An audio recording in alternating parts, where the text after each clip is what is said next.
Come on in, my friend. Yes.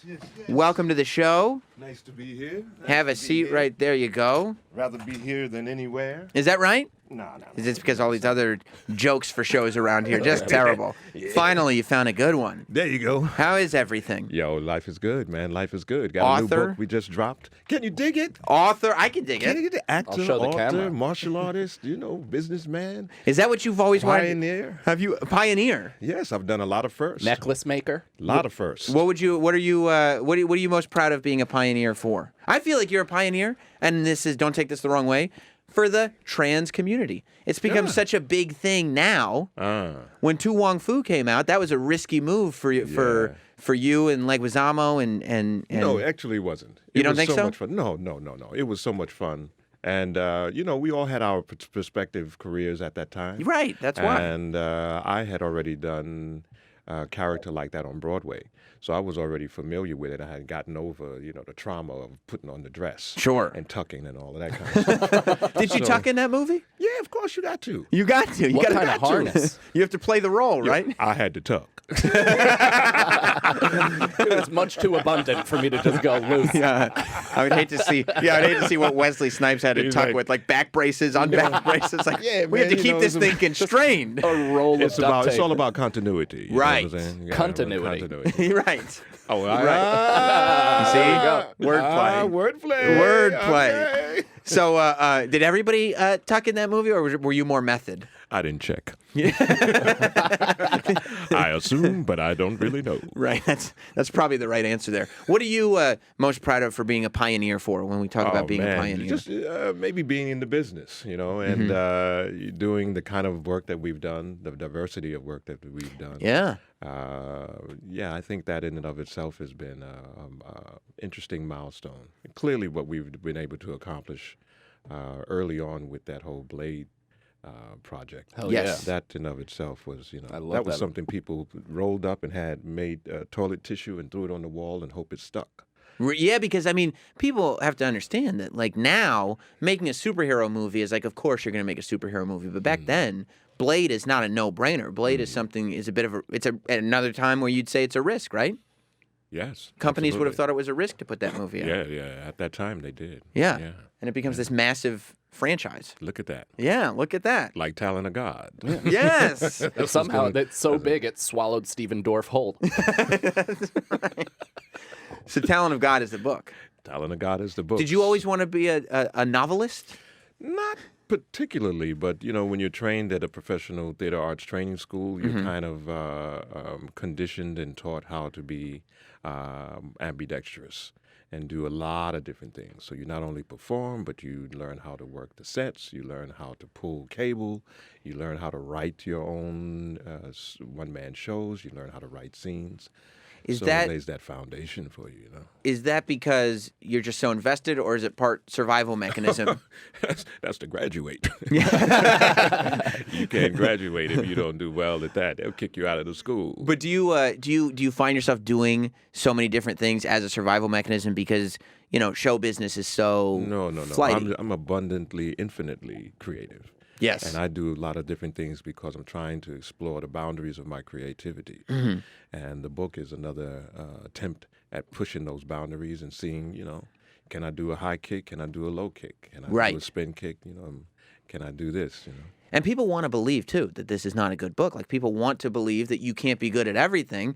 But then Travis was just in here during the break saying the reviews have been great so far. So far, so good. Yeah, is that? Did you kind of know though? Because you No, you never know. even with a book, You never know. Even with a book. you don't know. You don't know. Looking at it, you and your co-writer don't look at it and go like, "This is a good book." We know. We this. think it's great. Right. We think it should be on every kitchen table in the world, but we're in a small minority when we think like that. And it's nice when you have great editors. We have a great editors that were working with us, great publishers that were working with us. When they resonate with it and they give you a little inkling to say, "Hey, I think we're onto something here," that's comforting.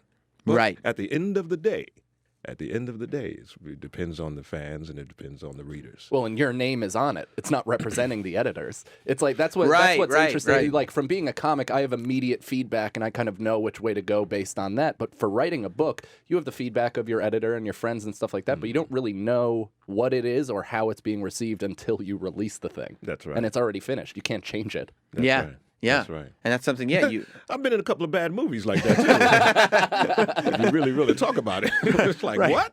That was not the movie I signed up to be in. Have you had that experience where you're like, on paper, this looks great. We're filming. This seems great. And then you go and see this movie and you're like, what is this movie? We have a movie coming out now titled Armed Response. And it's a co-production with Gene Simmons. Oh, nice. Gene Simmons from Kiss. Sure. His new shingle. And a partnership with WWE. Right. They have a multi-picture deal with WWE, and we, Monty House Studios, we have a multi-picture deal. So we decided, I would join the crew, I would join the ensemble for Gene Simmons' new film. Right. And then I get sent the poster. Right. And the poster is only me. And I'm like, yo, what happened to Gene? What Seth Rollins is in this? Right. Seth Rollins is in this. Right. Gene Simmons is in the movie. Yo, Gene's like, I kind of Snipes watched is it the and I only took my guy face off. on the poster. Have you seen the movie? Nah. But Nah. you're sitting there like, I don't remember this being a Wesley Snipes full. I'm telling you, this is exactly what we asked them, Right. the marketing team. And it was like, yeah, but that was a part of the deal. I was like, whose deal? It wasn't part of my deal. So they started throwing it back and forth, I hope the movie's good, I get the credit. If the movie's bad, then it wasn't me. Right, right. Except that's your face being all over the poster. Yeah, man. I'm like, wow. Yeah, and look at that. Seth Rollins gets to go back to wrestling. Gene Simmons gets to do whatever he wants to do because it's a Wesley Snipes movie. And there was a person who wrote in one of these little blogs or tweets or something like that. Oh, this may be Wesley Snipes has come back. We'll see if it's a hit. And oh, great, he's on the rise again. But if it's not, his career's over. No. I'm like, yo, it's not even my movie. I'm an ensemble player. Right. Here. I appreciate the love, but spread it around. This is becoming your comeback story, and you're like, that's not. I don't know that I would have signed up for this as the comeback movie. Like, dude, they didn't even put Gene Simmons on the poster. It's Gene Simmons. Not even a tongue. Yeah, not even something. Not even his tongue. Put him in face paint. Whatever you have to do. Oh my amazing, God! man. But that's the game. That's the business. Do you Nature have of the to game. just like?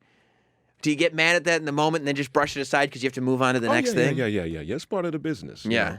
And look, it's a long journey. This is a marathon, right? And Absolutely. if one film doesn't work, hey, like Woody says, we'll get him next time. We keep working on it. Yeah. That's part of the reason why I got into writing the book, Right. which is very cinematic, and it lends itself as to be a nice template for what the film could be. Is that what you want? Has it been optioned yet? Monty House controls the rights to it. Uh-huh. And we, at this particular point, have not put it out there. So we're going to see. We let the readership and the reading community Gotcha. If it's a wanted thing. resonate. Yeah. And It almost looks like it could be the Wesley Snipes video game vehicle. Like just from the cover in and of we itself. do produce video games as well. Of course Well, you there do. you go. Of Yeah. course you do. Is this something where if it became a movie, you would want to be the star of it? Would you want to be the director? What would you want to? What would you want to do with this? Producing, of course. Yes. But I don't know. Of course, it's written with a flavor and the mind of me playing Talon, Yeah. the holy warrior. Were you? We'll see. Yeah. We'll see. Did there you may be- be somebody else that out there better, My man over here, we put him, I could never bulk know. up and play the Talon of God Hey, for sure. see, Yeah. non-traditional cast. Get me on a few of those You would cycles have to get Ryan very Reynolds strict. took in Blade Trinity. I'll bulk up. I'll get those abs. And that's the thing too about being a producer, right? Is that you want to do whatever's going to make the most money for the film. You have to put your ego aside. Or you want to do what's ever best for the film and Right. best for the story. Right. And sometimes you don't insert yourself into everything. I'm comfortable with myself and who Wesley is. I don't need to be, in everything and everywhere and all the time. Did you become difficult to work with at any point? Because I mean, you had this run. like not many people have had it run. And I mean, you talk about So I heard I was difficult. is that right? That's what I heard. But of course, when you are focused on quality Yes. and you're working with people who don't have your pedigree or don't have your skill set, of course they're gonna call you difficult. That goes with the territory. But you're like, you guys But aren't the on my proof is level. the proof is in the pudding. Right. you Right. know? Let the product speak for itself. Yeah. And now we can go back to the videotape. Let's go back to. You remember when I told you? Yeah. And I mean, look, that's what when you're sitting there talking about a marathon and this being a comeback movie and this book being this and that, regardless, at the end of the day, you've got more movies than most that have lasted forever. I mean, White Man Can't Jump, New Jack City, iconic films. just iconic after Money iconic Train. after iconic. Money Train, all these movies. These giant hands were wrapped on J-Lo's tits. How good is that? That will last forever. It was a good time. Don't bring that up. There's a whole lot of people that don't want to hear that. Fair enough. I'll just watch it. But it was fun. Yeah. Yeah. Grabbing tits is fun. Yeah. It is. It's a When it's legal. When it's legal. As long as it's legal. Yeah. Wasn't that what's great about movies? That, like, you have way more opportunity to grab titty than in regular life, right? I don't know about Hooters. I mean, if I ran a Hooters franchise, I might be in a whole different ball. You probably, even as a boss, it's your responsibility to test out the durability of those That's true. bags. Yeah. That's true. It is a responsibility. What do you think of what people are talking about now? People are talking about not only Blade being remade, but White Man Can't Jump being remade. And I was watching White Man Can't Jump last night, and like looking at it in the context of 2017, and it was like the whole movie was about the comedy of differences between white people, between black people, between men, between women, between Puerto Rican, and like that's not the culture that we live in anymore. Like it doesn't seem like the type of thing that would lend itself to a remake kind in of polarized 2017. right now, huh? We're kind of polarized, and we don't like talking about differences. We like acting like, well, just bringing that up is a bad thing. You know? Well, it's always a little different on the court. Yeah. Right? The camaraderie and the banter is always different in the sports, on the sports field. So that might be a microcosm of the world that actually appreciates that kind of those kinds of sensibilities. Yeah. You know? Well, Do you think it's something that could be successfully remade, or that you'd want to see it remade? We have a saying: if it ain't broke, don't fix it. Right. So if they do, great. If it works, okay, that's cool. Woody and I, we did what we did, and it's going to stand, and people still resonate with it for forever. Generation after generation are introduced to that work, and they appreciate it. So I would be much more interested in seeing the sequel of you and Woody still playing. Like as in the career of your Playground some Twilight. kind of other confidence game. Yeah. Right. Like the Sting. So we had an idea of actually doing a version of the Sting and a version of White Men Can't Jump in the confidence game type of a world. Something that we've been toying around with for a number of years now. Well, and I'm Woody a and I basketball show. guy, and I heard you couldn't play before the movie. Is that I true? was really offended by that. I don't know who said all of that. It really got out, though, right? Yeah, man. I was like, "What are we talking about?" Right.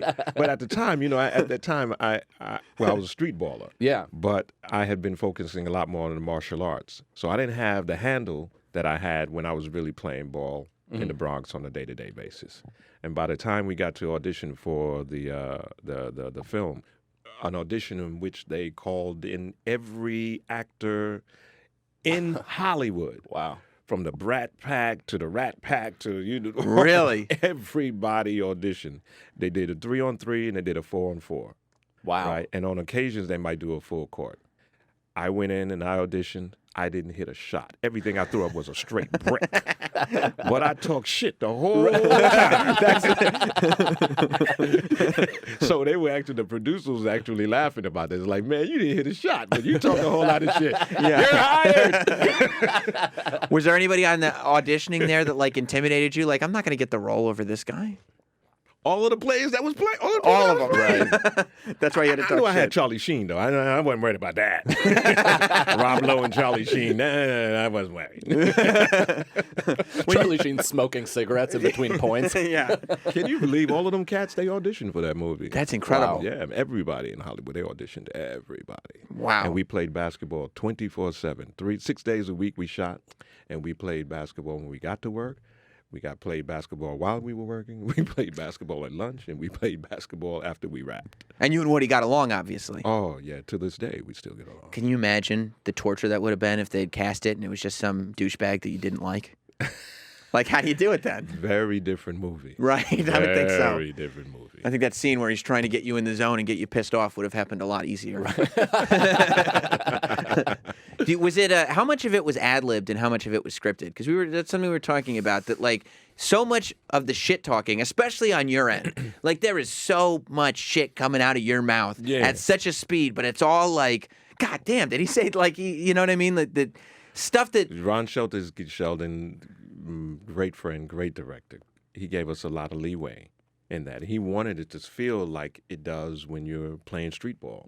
You know, give us that freedom. So that kind of thing you can't actually write. right. You know, and if you try to write it, then in the moment you probably will forget the line. Yeah. So he gave us some freedom, but it was very well structured, very well directed. When Blade becomes the success that it became, do you start feeling like invincible? Because I mean, it's just like because you were so hands-on with that. Do you feel like Oh, that's a different movie, Sam. No, really? But you know, like you go hit.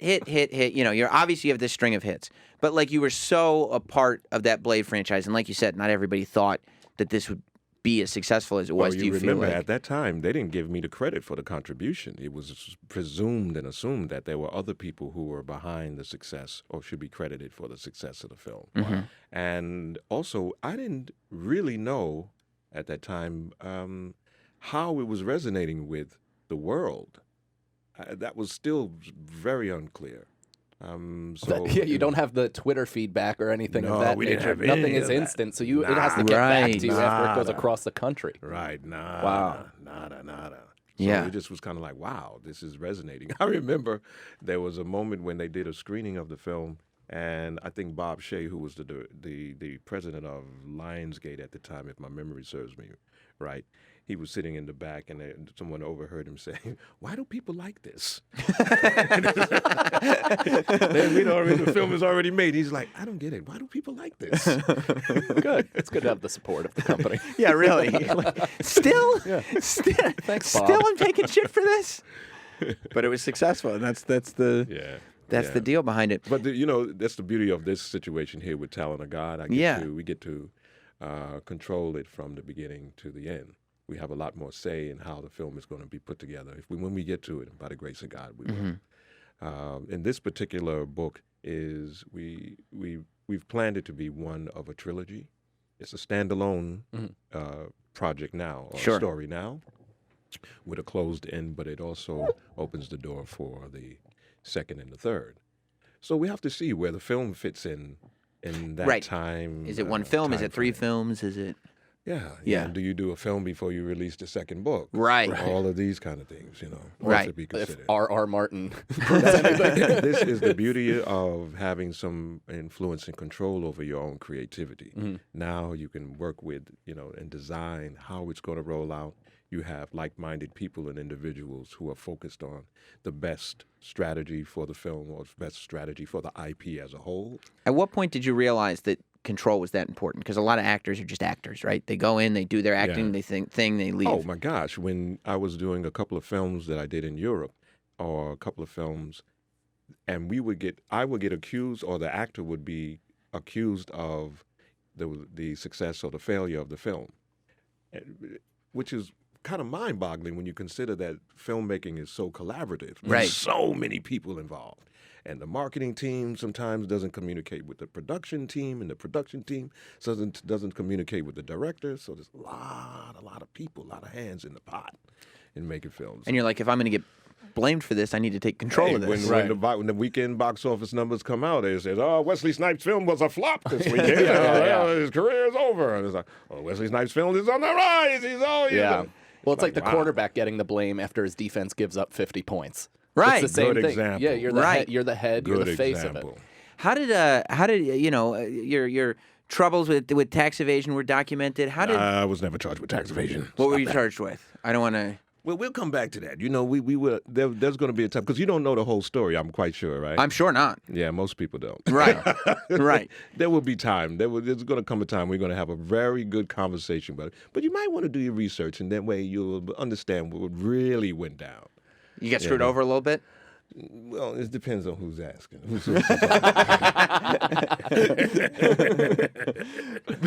But I look forward to that conversation because Yeah. I mean that's You having tax problems? I'm not yet, but I hope not to. Unknowingly, I'm Right. quite sure. I make about There's a whole lot of people that won't admit that they have tax problems right now, too. I'm quite sure. Yeah. I'm yeah. sure the government has a the problem whole with the studio amount I just make. got quiet. No, we don't bring up the T word. Don't bring up the The T word. whole studio got real quiet. Everybody got, How did your perspective change though after you got out and it was time to go back to work? Are you a different person or was it just You're going to be a different person every day. right? Change is inevitable. That's the only constant that there really is, right? So, of course, you're going to be elevated by your wins and your losses. And when you go through fire, it makes you better. That's how you make the greatest swords. You got to put through fire. It has to be killed. You got to layers and layers and layers to make it strong and build up that tensile strength. So, am I stronger now than I was before? Damn right I am. Yeah. Right. Did you Right. film Undisputed before you went in, or was that after? You got to do your research, man. I know, but it's Mike, one of my favorite that's a movies. terrible I question. fucking love that movie, and it's based on we Mike can say, Tyson, what right? the fuck are you talking about, What are man? you talking about, I've Mike? never- You my don't know heart my has never history. fluttered harder. The fuck are you talking about? Mike. I'm high, Leslie. I That gotta is tell a you. fucking terrible question. Stay on the I fuck- mean, do your God fucking damn homework. it. The fuck. What the Wesley, hell if I is knew I was going bringing on? unprofessionals in here. Well, I mean, you're know the what I'm last saying? professional. You should have known. James, read the book. Heal, you demon. Heal. If I could get baptized by Wesley Snipes on the radio, boy, would that make for a nice Wednesday. well, that's what that reading Talon of God will do for you. It's a baptism by Wesley Snipes right there. Everybody should check out this book, especially because it's a novel. It's like a supernatural thriller, as you said, cinematic. Urban, faith-based supernatural thriller. Yeah. Where the forces of evil, the fallen angels, are having an ongoing invisible battle with the holy host Yes. and the warriors of light.